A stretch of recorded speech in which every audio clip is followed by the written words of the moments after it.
I've just forgotten how to be a person. It's fine. No, I said stop. Hi everybody, my name is Kelsey and we're about to get very, very nerdy with my May wrap up.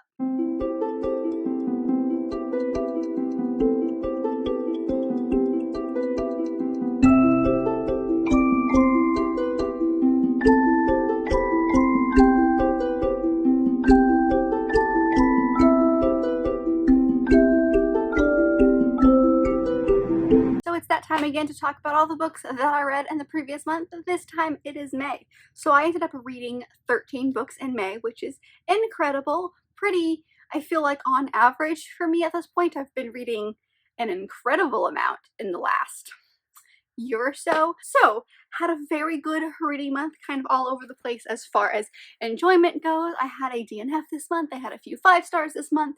It's all over the place. It's going to be a long one, like usual. My wrap-ups are getting ridiculous, so I'm going to try, as always, to not talk forever about these, but we'll see what happens. So sit down, relax, get a drink, get a snack, cuddle in. We might be here for a while, but let's jump right into the stats. So this month I read a total of 4,846 pages, and that was over 6 audiobooks, 1 physical book, and 6 kind of mixed of the previous. Of those, I stayed pretty much on the higher end of the age range. I have 4 YA books, 2 new adult books, and 7 adult books. So my genres were pretty kind of all over the place yet again. We have 3 romances, 4 fantasy books, 1 mystery, 3 sci-fis, and 2 historical fictions. And my star ratings are on the higher end yet again. We have 4 5 stars, 6 4 stars, 2 3 stars, and 1 DNF. The first book that I picked up was Love at First Like by Hannah Ornstein. This was on my TBR. It was one of the books I wanted to read by the end of the year. It is a romance, contemporary romance, about a girl who owns a jewelry shop with her sister, and one night, at the very beginning of the book, she finds that her ex-boyfriend has now been engaged to a new woman, and so she is like upset about this. And so to make her feel better, what she likes to do is she likes to put on engagement rings, create these cheesy Instagram, pictures, and make cheesy hashtags, and then just never post them.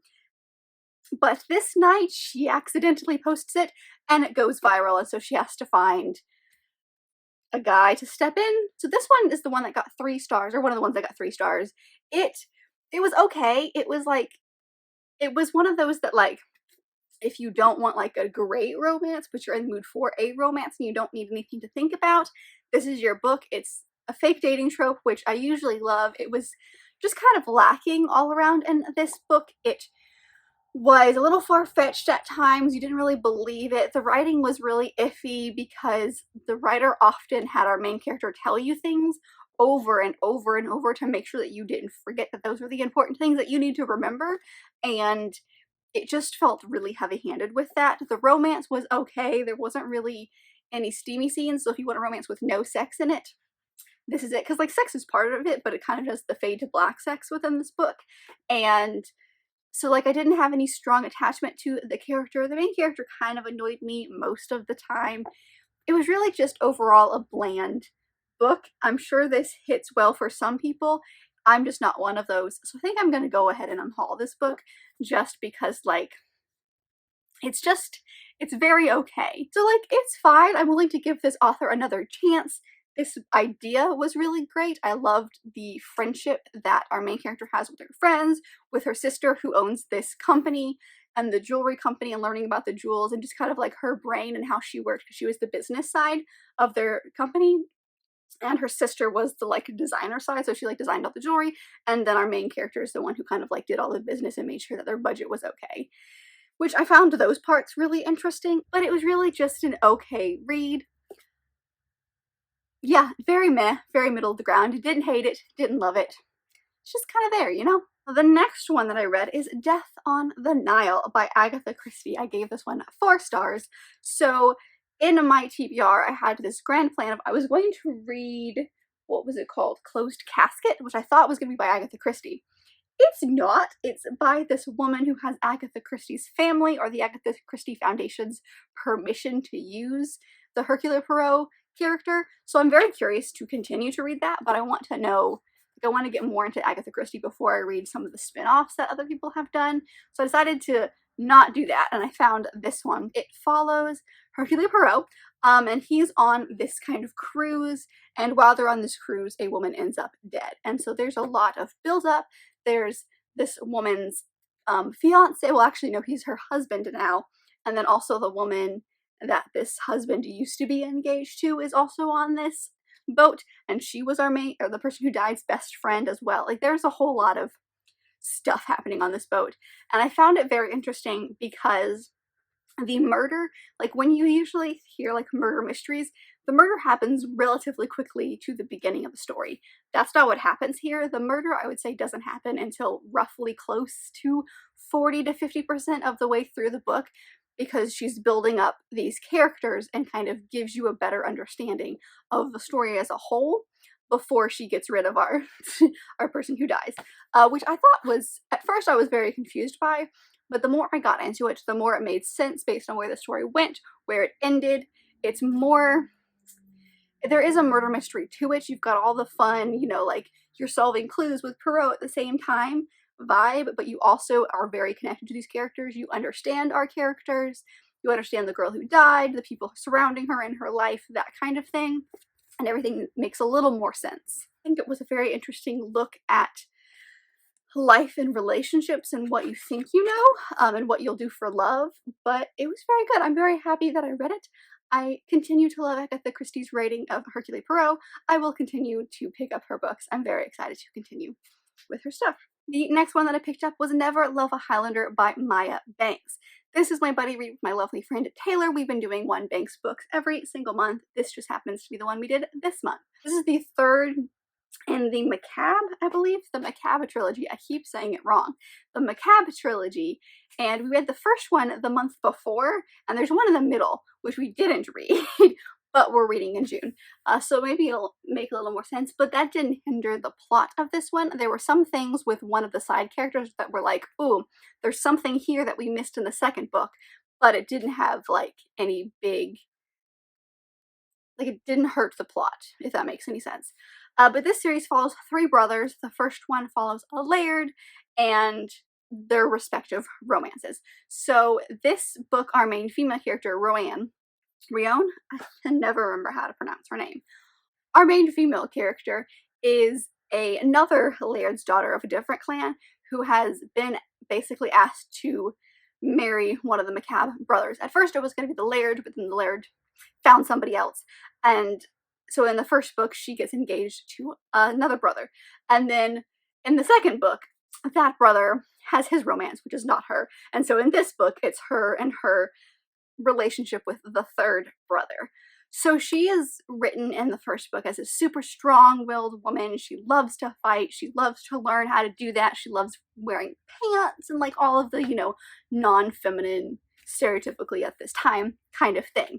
And I was really excited to see where Maya Banks was going to take this, because she usually has our females be really, really strong-willed and kind of like they're happy to be the wife and, you know, mother, but they also have a lot of other stuff that they can do to help whatever conflict is happening within the books. Our main character felt very wish-washy in this book, where she was like, half the time she was like, yeah, okay, I want to fight because that's, you know, who I am. And the husband's like, no, no, no. And so she's like, okay. And so then she's really demure for a while. And then you're like, but like your husband basically just took over your clan. And you're okay with that? Because like previous you would have been very mad about that, but now you're like, you're chill. And so she was very like, I want to be a good wife. No, I want to stand up for what I believe, but I want to be a good wife. And so she was like back and forth between these things, and it just didn't work. I think the ending made it a little bit better, because for a while I thought it was going to be a 3-star, but it ended up being a 4-star for me. So I enjoyed it. I still like Maya Banks' writing. I like her, you know, female main character vibes that she writes in all of her books. This one just was a miss for me. It didn't work as well as I wanted it to. I don't know if I had super high expectations for it, but the execution just really wasn't there. We both wanted it to be better than it was, but it still was a good book. It still got 4 stars. It's just a very, very low 4-star. So the next book I have a very special spoilery vlog for, so you can check that out. It's already live, but that is Acotar. I finally read Acotar, in the month of May, and I loved it. It got 5 stars for me. As of recording this, I'm currently reading Acotar. It's also fantastic. So if you want to know all spoilery thoughts on this, I will leave my vlog up above or down below or both so that you can go check it out. But like I said, it got 5 stars for me. I really, really enjoyed it. It was very like, I don't know, it just like sucked me in. I never had a moment where I was bored. Like I know a lot of people say that the first half of this book is kind of iffy because you have to like build this world, but I loved learning the Fae world with our main character. I thought it was really fascinating to like see all these different aspects, but I really liked it. So I'm sure many of you know what this is about, but it follows our main character Feyre, who is hunting for her family. It's how they survive. They're very, very poor, and she shoots a wolf in the woods one day, and that wolf happens to be a fairy in disguise. And so this guy named Tamlin, who is the high king, he comes to collect basically either her life or she's gonna come live with him in his court for the rest of her life. And so she goes with him, and that's kind of what the story is. It's loosely based on the story of Tamlin. It's loosely based on the story of Beauty and the Beast, which you kind of see those aspects with it. There's definitely a few scenes in here where I'm like, that is definitely a Beauty and the Beast reference here. But at the same time, I kind of forgot that that's what this was based on because it was totally a story within itself. I was never bored for a moment. I was sucked up every second. If you've seen my vlog, you can see all of the reactions that I had because there are definitely things about the series that I know, names that I know that are important, and just when they would show up, I was like, oh, I know that name. That person's going to become like an important part of the story, which is kind of fun for me because I knew very minimal things about this series, but not enough, so everything was still a big surprise. So I very much enjoyed this. It was quite a lot of fun. I don't know if I have that much to say on it. I still think that Crescent City is my favorite of hers, but I'm really enjoying the series. It's definitely one that, like, even though this is a small book and the other 2 in the series are significantly bigger, I'm like flying through them. They just like suck me in and I kind of forget life, and then I read for multiple hours at a time. So very enjoyable. I love the romance in here. I have thoughts on the second one, so stay tuned for that. But yeah, it was good. The next one I picked up was another buddy read, and that is In an Absent Dream by Shauna Maguire, which I read with my friend Teresa. I will leave her channel linked down below. This is the 4th in her Wayward Children's series. It is a series that follows a bunch of kids who go through portals and find the worlds that they're meant to be in, and then sometimes they get put back into our world, and so it revolves. Some books revolve around individual characters and their worlds. Some books revolve around this home where all these people are, that is run by a woman who went through a portal when she was young. And so they're just kind of like hanging out until their portal doors open. This one specifically takes place mostly in this other world called the Goblin Market. It follows our main character, Lundy, and I think a couple of you told me that she shows up in the first book. I don't remember her, but I'm sure she does because the Goblin Market sounds like I remember that, but this is kind of like her prequel story. So this world I think is very fascinating. I loved learning about it because Lundy is very much a follower of rules, and the Goblin Market has rules. It's all about, you know, bargaining and getting fair price for, like, if I give you this thing, will you give me this thing? It's very much not about money. It's about like bargaining. And it's got its own set of rules, which I think is fascinating for Lundy and how her brain works. But the rules make no sense, but then make sense for this world. Like, I don't even know how to explain it, but it was really fascinating to read about. My favorite part, I think, about this was that the world is so different than the other ones, whereas once you're in the world, you're in the world. Whereas with this one, they give you the chance to go in and out of this world until you're a certain age to let you kind of figure out if this is the place that you are meant to be. I don't know, it's really fascinating. I don't think it's my favorite in the series, but it still got 4 stars for me, a pretty high 4-star. So I still really enjoyed it. I think this is one of my favorite worlds to read about. I will say my one problem, if you will, with this book is it focuses on Lundy and her journey in and out of this world and whether or not it's the place that she needs to be. And so when she leaves the world or comes back to the world, she's like remembering things that have happened in this world. And so she'll say like, oh, you know, this person was really important to me and they're not around anymore. Or, oh, this really, really dangerous adventure that I was on with my friends. And we never get to see those. We just get to see her mentioning them. So I would have loved to see more of her like adventures in this world, because this is very focused on her journey through this world and not what actually happens in this world. And so I wanted to see that. I wanted to see all these side things. They sounded really important. They sounded like they made her character and kind of like molded her as a person, and we never got to see those. So I was a little sad about that, which is why I didn't get a full 5-star for me, but I do think that Lundy is a character that lots of people can relate to. She's very quiet, she's very timid, she follows the rules, that kind of thing. I feel like she's definitely one that people would love to read about. I really love this series, okay? And I'm so happy that I can continue reading them, and they're fantastic, and they tell you this incredible story in so many less pages, and I don't know how she does it. I will continue to say that. I don't know how she does it, but I loved it. Alrighty, the next book that I picked up was my reread, and that is My Lady Jane by the Lady Janies, which are Cynthia Hand, Brody Ashton, and Jody Meadows. I had to pick a reread for my TBR, and I didn't know what to do. I was stressing, and then I remembered this book, and the first and these authors' Marie series comes out near the end of June, and it's set in the same world that My Lady Jane is set in, and even our main character, who is Mary Queen of Scots, it shows up in this book. And so I wanted to kind of remember, because I remembered the bare minimum about what this book was about, but there was so much more. Like, I forgot that Marie showed up in this book. So I think this was the perfect time to read this in, or reread this in, just to kind of remind myself of the world and the kind of things that happen in here. But this is a reimagining, if you will, of history. So it follows Jane Grey, who historically was Queen of England for 9 days, and then she was beheaded. And so in this book, they're like, excuse me, we do not like that that is what happened, we're gonna change it. So it's their kind of like taking history and just like completely rewriting it. But I still really loved it. It was so much fun. But it was a reread. It was great. I loved it. Their writing is so funny.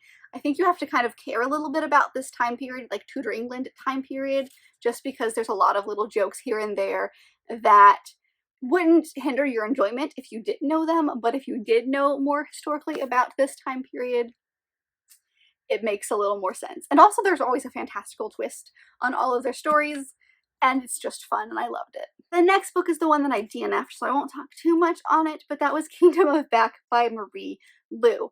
I don't know when or if I'm going to get to this book again. I'm not saying never, because I only made it, I think, like 70 pages in this, but I could not, like, I felt like I was slogging through. I didn't want to pick this book up. I was reading it and I was like, nothing exciting is happening at this point. And I know I wasn't too far into it, but I just couldn't get invested. I couldn't care about the characters. I was just kind of like, okay, well, I gotta read this book so I can get to the next one. And so I realized that was not the way to go into it, and that I would definitely hate this book by the end of it if that is the thought process I had. So I think I'm gonna wait to maybe pick it up at another time when I may be more in the mood for it. It just was overall kind of meh. I didn't really like the characters.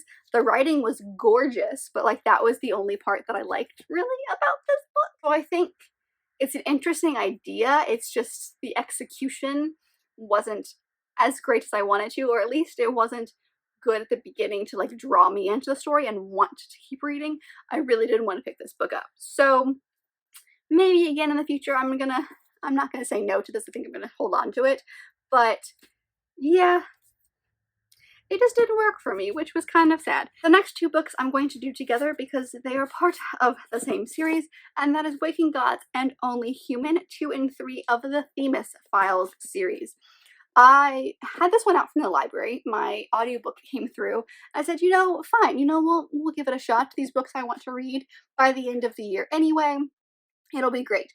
And I loved them. These both got 5 stars, but I think the second one in the series is my favorite, which I feel like never happens. Like, you either have the first or the last, but like the second in a series usually isn't people's favorites. And I loved it so much because it took the story and just kind of like exploded it. And the first one was setting up the world and the story and kind of like what was happening. This one really gave you all of the answers you've been asking about. And then the third one was kind of like what happens after the events of the second book and kind of like, you know, picking up the pieces. But this series follows this woman who, when she was really, really young, falls into a hole, and in that hole is this giant metal hand, and like the CIA or the FBI or like the government comes in, takes it away and like hides it in this secret facility, and no one ever like thinks about it again. And so in the first book, our main character is older and she puts together this team to kind of like study this metal hand, and so finding a bunch of different pieces across the globe, and it kind of creates this robotic person which came from outer space. And so this is just the continuation from the first book. It gets really trippy at times. You kind of have to pay a little bit of attention, but they're super, super short books. They're told in interview style format, which was fascinating. You don't know our like narrator or the person who put together this team. Like you have no idea who that person is. So you're kind of learning about him in the second book as well. But you get a lot of answers about the world, about this alien race, about this narrator. And I think that's why it's my favorite, because it's not, I wouldn't call it an info dump, but it definitely has moments of like, you're finally like, oh, now, okay, that makes sense. I have all this information. Okay, that's fascinating. And I love this just creation that he has created. And then in the third one, there's this whole different language that he's completely made up. So like, kudos to this author, because if I wasn't listening to these on the audiobook, the language would make no sense to me. And I would just be sitting here like, what are these words? And so I highly recommend doing the audiobooks as you physically read, because like I said, they're all kind of interview style format, and it's full cast recordings, and it's just really good. Okay, I am obsessed with this series. I understand why people love it now. The second one was my favorite. They're so good. They're so good. All right, and the last 3 books I think are on here. Yes, the last 3 books that I'm going to talk to you about, I'm going to briefly touch on, because I did do a full vlog of the last week of the month, because I participated in Do the Thing-a-thon hosted by Ashley from our Follow Through Fiction. So I did vlog that, which I will leave down below. I believe when this comes out, it will be the last video that I uploaded, so if you want to see the vlog of everything, feel free to go check that out. But yeah, the last 3 I did read during that time. And the first one I read was Mary B. The Untold Story of Pride and Prejudice by Catherine J. Chen. This one was one of the ones that was on my TBR, but it was also a book that was on the list of like books I wanted to read by the end of the year. And the whole thing about the readathon was like doing things that you'd set goals for at the beginning of the year and you've now forgotten about, or like books that you keep saying, I'm gonna read, and just don't. So that's why this one I waited until the end to finally pick it up. But this was kind of a bit of a disappointment for me. It got 3 stars, which still feels a little, I don't know, like I don't know if it feels super generous or not at this point. But the whole idea behind the story is that it follows Mary Bennet, who is the middle Bennet sister from Pride and Prejudice. So this book is told in 3 separate parts. We have part 1, which has some bits and pieces that are from kind of before the story of Pride and Prejudice, but most of it takes place when Mr. Collins comes to visit the Bennets. Part 2 takes place after Lizzie and Darcy have been married and Mary comes to go visit them at Pemberley, and the third happens after that. My problem with this book is it was okay written. It was like, at times it felt very close to Jane Austen, or as close as you can probably get. It's not my favorite kind of, I think Surrey James is the best, in my opinion, as an author as closely related to Jane Austen, but I think that she does a very good job of getting as close to Jane Austen as you possibly can. My problem was she took these characters that we knew a lot from the first book.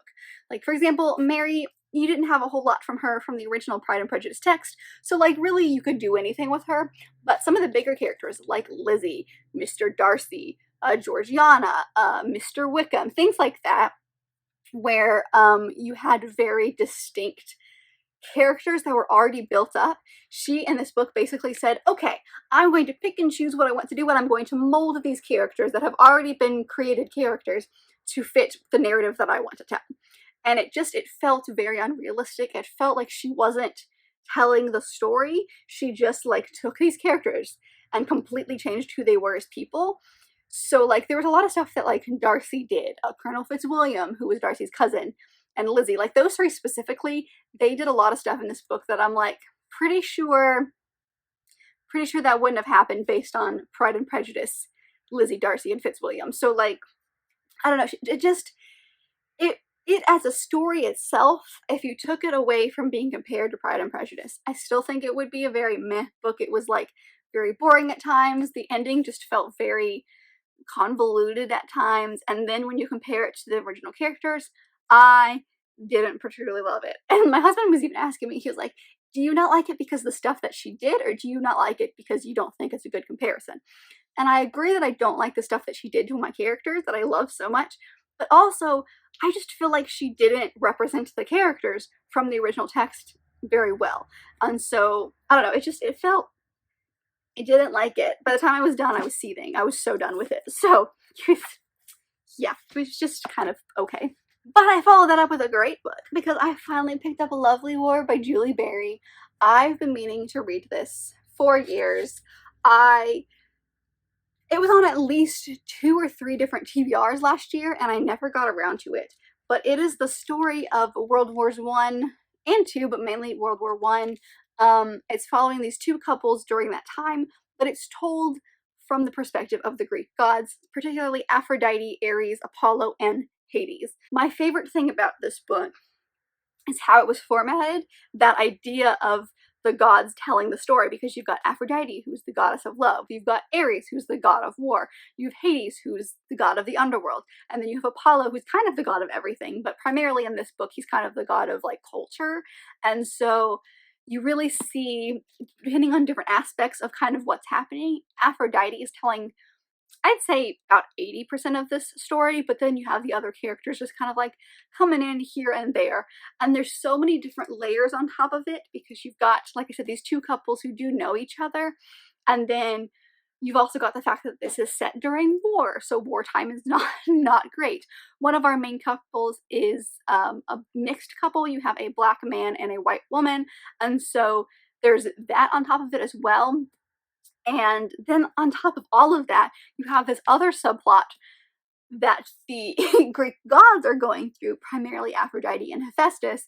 And so, like, you've just got all of these layers, but at the same time, it's not confusing. Like, you're still there for most of it. It's written in such a way that is just, it's fascinating. And so that's my favorite part. It got 4.5 stars from me. I thought it was so well done. I agree with all the hype that surrounds this book. I think it's incredible. It also, like, it's set during war, but it doesn't have a lot of like war scenes.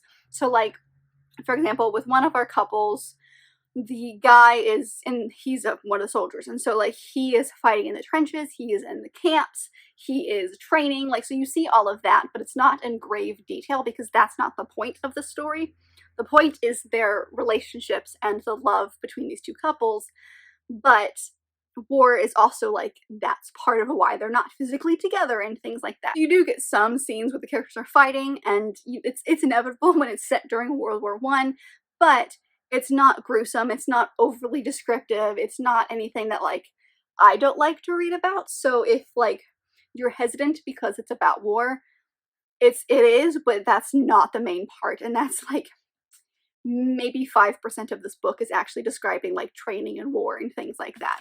But I just think it's fascinating, and I highly recommend. The very last book that I ended up reading was Soul of Stars by Ashley Poston.